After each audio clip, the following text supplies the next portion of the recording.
Bab 571. Cepat bantu memapah bibimu. Seiring terdengar suara ledakan dari domain pedang itu, tatapan mata semua orang langsung tertuju ke arah sana. Siapa yang menang? Sander sangat panik dan tegang. Meskipun dia sangat percaya dengan Auriel, hanya saja lawannya Auriela adalah wanita berjubah putih itu. Perasaan terhadap wanita ini adalah lebih menakutkan dari jalan kejahatan itu. Semua orang melihatnya. Tidak lama kemudian, seorang wanita berjalan keluar dari dalam retakan cahaya pedang. Orang yang berjalan keluar adalah Auriel. Melihat kondisi ini, Sander langsung menghela napas lega. Auriel melihat semua orang lalu tersenyum berkata, "Apakah semuanya sudah mati?" Stella menganggukkan kepalanya. Hampir semua orang sekte masa lalu dibunuh, lalu ada sebagian yang melarikan diri. Hasil pertarungan sudah keluar.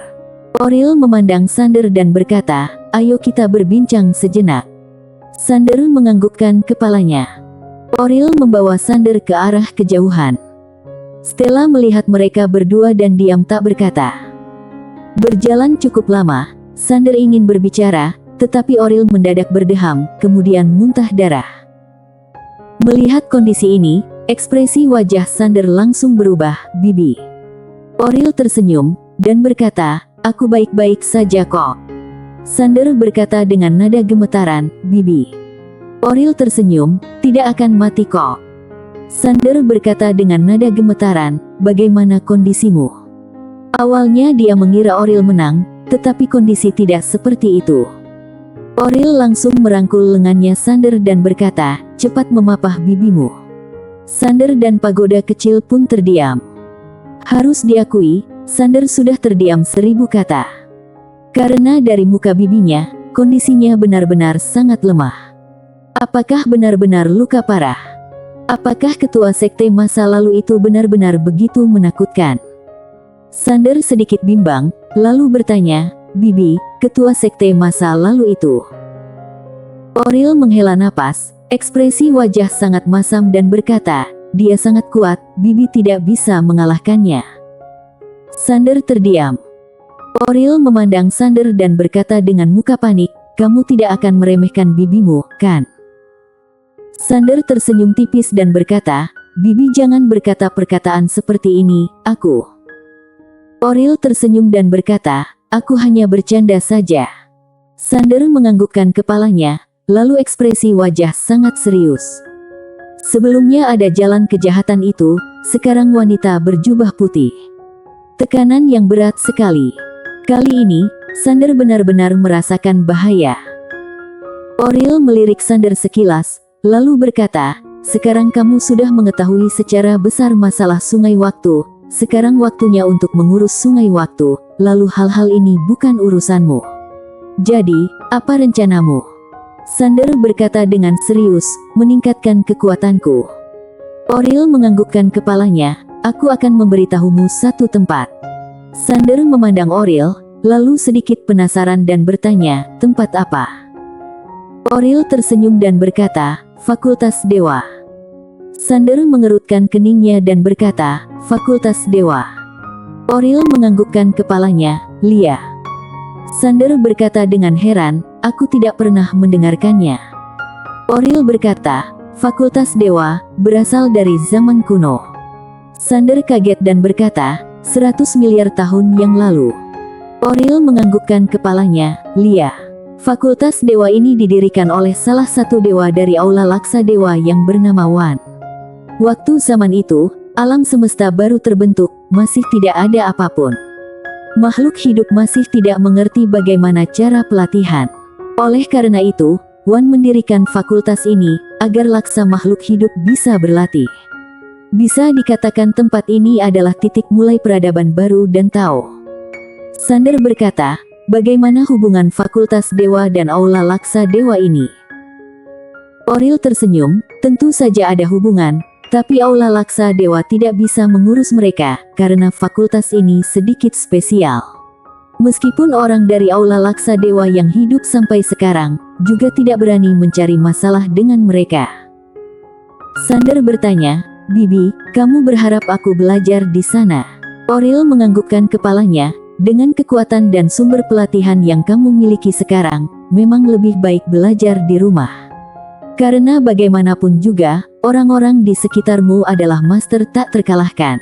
Tapi, tempat itu berbeda, juga lebih spesial. Wan menciptakan 3 jalan Tao, Tao manusia, Tao langit dan Tao dewa. Setiap jalan Tao adalah sosok yang melampaui jalan kebenaran. Tidak, lebih tepatnya berada di atas jalan kebenaran. Waktu itu juga seperti ini. Sander berkata dengan serius, menciptakan 3 jalan Tao. Oril tersenyum dan berkata, benar. Ekspresi wajah Sander sedikit serius, Bibi, sebelumnya aku mendengar Tuan Pena Tao berkata, waktu itu jalan kebenaran ini juga diciptakan oleh Wan. Oril menganggukkan kepalanya, memang dia yang menciptakan jalan kebenaran, lalu jalan kebenaran ini juga sebuah ketertiban. Awalnya masih berjalan dengan baik, setelah Wan pergi reinkarnasi, terjadi kekacauan internal Aula Laksa Dewa, tidak ada orang yang mengendalikan ketertiban ini. Maka itu, semua orang memiliki pemikiran sendiri. Tentu saja, semua ini adalah hal yang normal. Tidak peduli manusia atau dewa, maupun jalan kebenaran, semuanya pasti memiliki keegoisan. Sander sedikit kaget dan berkata, jadi, ada orang dari Fakultas Dewa yang bisa menekan jalan kebenaran ini. Oril tersenyum, dia pun mengelus kepalanya Sander dan berkata, ingat, jangan menaruhkan harapan pada orang lain, karena akan terbiasa. Kamu sudah terbiasa mengandalkan orang lain, maka kedepannya susah untuk mengubahnya. Jadi, lebih baik mengandalkan diri sendiri, apa kamu mengerti? Sander menganggukkan kepalanya, baik, aku mengerti. Oril tersenyum dan berkata, 3 hari kemudian, kamu dan kakakmu sama-sama pergi ke Fakultas Dewa saja. Sander sedikit kaget dan berkata, kakak juga pergi. Oril menganggukkan kepalanya, kali ini, kalian berdua sama-sama ke sana. Sander tersenyum dan berkata, baik. Oril tersenyum dan berkata, sampai di sana, kamu boleh membaca lebih banyak buku-buku suci, ada sebagian besar merupakan peninggalan dari Wan. Tidak hanya mencatat dengan jelas sejarah waktu itu, juga ada peradaban lain, semua ini bisa membantumu dalam pelatihan. Sander menganggukkan kepalanya, baik. Seolah teringat sesuatu, dia bertanya, Bibi, bagaimana dengan ketua sekte masa lalu itu? Oril mengedipkan mata dan berkata, dia sudah pergi. Sander sedikit heran, pergi. Oril mengedipkan matanya. Ekspresi wajah Sander langsung kaku. Oril tersenyum dan berkata, kamu hanya memiliki waktu 3 hari, baik-baik berpamitan dengan mereka. Sander menganggukkan kepala lalu berbalik badan pergi. Melihat Sander yang pergi jauh, Oril mengusap darah yang ada di bibirnya, lalu tersenyum. Di saat itu juga, 3 wanita pun berjalan mendekati Oril. Mereka adalah Feni dan lainnya. 4 destri berkumpul bersama. Feni melihat Sander yang pergi menjauh, tatapan mata sangat tenang, wanita itu melanggar aturan, kamu masih tidak membunuhnya. Oril tersenyum dan berkata, bocah kecil ini masih butuh lawan. Feni menunjukkan muka datar dan tidak berbicara. Oril lanjut berkata, kita boleh membantunya, tapi dia juga harus sendiri melewatinya. Kalau tidak, dia tidak akan sanggup untuk memikul tanggung jawab ini. Feni berkata dengan tenang, aku tidak mengerti, kenapa kalian menyuruhnya untuk memikul tanggung jawab ini, kenapa harus mengatur begitu banyak?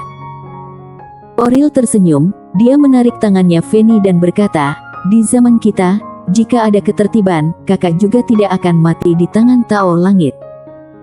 Mendengar perkataan ini, ekspresi wajah Feni langsung masam. 2 destri lainnya juga menunjukkan ekspresi wajah masam. Ada kalanya, menjadi tak terkalahkan adalah hasil dari pemaksaan. Sama seperti orang yang melakukan pemberontakan. Jika hidup di zaman yang harmonis, siapa yang ingin memberontak? Jika waktu itu ada ketertiban, mungkin tidak ada destri yang tak terkalahkan ini. Feni mendadak berkata, aku juga mau pergi ke Fakultas Dewa. Tu juga berkata, Lia, aku juga mau ke sana. Destri mengedipkan matanya, kalian semuanya mau pergi, aku juga mau pergi. Oril melihat tiga wanita ini, lalu tersenyum. Dia tahu, kenapa alasan tiga orang ini mau pergi ke sana, karena dia sudah mendapatkan kabar bahwa dua orang itu juga akan pergi ke Fakultas Dewa. Oril mendadak berkata, kalian pergi, aku juga mau pergi. Tiga wanita itu pun terdiam. Sander berjalan ke depan Stella, lalu Stella tersenyum berkata, apa saja yang kamu bicarakan dengan bibimu? Sander berkata, bibi menyuruhku dan kakak pergi ke Fakultas Dewa. Fakultas Dewa. Stella mengerutkan keningnya. Melihat kondisi ini, Sander bertanya, ibu, apa kamu tahu Fakultas Dewa ini? Stella menganggukkan kepalanya, tahu sedikit, zaman kuno adalah sasaran kita selanjutnya. Sander sedikit kaget dan berkata, sasaran selanjutnya. Stella menganggukkan kepalanya, Lia, tempat itu ada hubungan erat dengan Aula Laksa Dewa. Oleh karena itu, selanjutnya kita akan pergi ke alam semesta Laksa Dewa dan zaman kuno. Tapi, tidak secepat itu, karena baru melenyapkan sekte masa lalu, aku masih perlu mengatur sungai waktu dan alam semesta puluhan ribu dunia terlebih dahulu. Sander menganggukkan kepalanya, Lia. Sekarang alam semesta Guansuan barulah menaklukkan sekte masa lalu sekarang harus melakukan pembagian sungai waktu ini. Menaklukkan area sangatlah mudah, tetapi mengaturnya sangatlah susah. Stella tersenyum dan berkata, kali ini kamu pergi ke Fakultas Dewa, sekalian melihat kondisi di sana. Setelah aku menyelesaikan masalah di sini, aku akan langsung membawa orang pergi ke sana. Sander menganggukkan kepalanya. Jika mereka ingin menciptakan ketertiban baru, maka harus menyatukan alam semesta. Stella tersenyum dan berkata, kamu pergi berjumpa dengan Grace dan lainnya. Sander menganggukkan kepalanya. Melihat Sander pergi, Stella merenung sejenak lalu mendadak berkata, Anyu. Setelah itu, seorang berbaju hitam mendadak muncul di belakangnya. Stella berkata dengan tenang, kamu pergi ke zaman kuno. Anyo memberi hormat, lalu berjalan pergi. Di sisi lain, Sander berjalan santai dengan Grace di langit berbintang. Sepanjang perjalanan, Grace hanya diam saja. Sander menggandeng tangannya Grace, lalu menghela napas di dalam hati. Dia merasa bersalah dengan wanita yang ada di sampingnya ini. Karena semenjak menikah dengan Grace, mereka lebih sering berpisah. Sander mendadak berkata, Grace, kali ini kamu bersamaku pergi ke Fakultas Dewa, ya? Grace menengadahkan kepala melihat ke arah Sander, serius. Sander menganggukkan kepalanya, Lia. Grace memandang Sander sejenak dan berkata dengan tersenyum, tidak perlu. Sander berkata, aku serius. Grace tersenyum dan berkata, aku tahu kok. Sander masih ingin berbicara, tapi Grace mendadak mendekatinya lalu berbisik. Setelah mendengar perkataan Grace, Sander langsung membelalakkan kedua matanya. Bersambung.